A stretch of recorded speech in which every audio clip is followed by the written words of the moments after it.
ಭೂತಯ್ಯನ ಮಗ ಅಯ್ಯು. ಗೋರೂರು ರಾಮಸ್ವಾಮಿ ಅಯ್ಯಂಗಾರ್ ಅವರ ವೈಯಾರಿ ಎಂಬ ಕತೆ ಆಧಾರಿತ ಈ ಚಿತ್ರ ಎಸ್ ಸಿದ್ಲಿಂಗಯ್ಯ ಅವರ ಅತ್ಯದ್ಭುತ ನಿರ್ದೇಶನದಲ್ಲಿ 1974ರಲ್ಲಿ ತೆರೆ ಕಾಣುತ್ತದೆ. ಅದ್ಭುತವಾದ ಮಾನವೀಯ ಮೌಲ್ಯಗಳನ್ನೊಳಗೊಂಡ ಈ ಚಿತ್ರ ಡಾಕ್ಟರ್ ವಿಷ್ಣುವರ್ಧನ್ ಹಾಗೂ ಲೋಕೇಶ್ ಅವರ ಅತ್ಯದ್ಭುತ ನಟನೆಯಲ್ಲಿ ಮೂಡಿಬರುತ್ತದೆ. ಈ ಚಿತ್ರದ ಹೈಲೈಟ್ಸ್, ಈ ಚಿತ್ರದಲ್ಲಿ ಬರುವಂತಹ ನೇಟಿವಿಟಿ ಅಂಡ್ ಅದರ ಡೀಟೇಲಿಂಗ್ಸ್.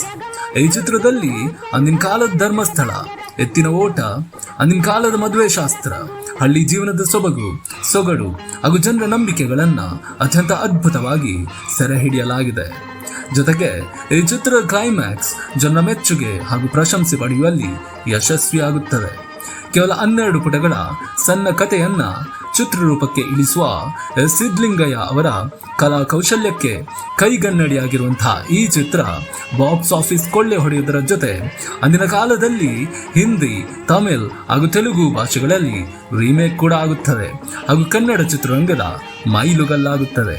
ಇಂತಹ ಇನ್ನಷ್ಟು ಅದ್ಭುತ ಚಿತ್ರಗಳ ವಿವರಣೆ ಹಾಗೂ ವಿಶ್ಲೇಷಣೆಗಾಗಿ ಫಾಲೋ ಮಾಡಿ ಶಿಪ್ರಾ.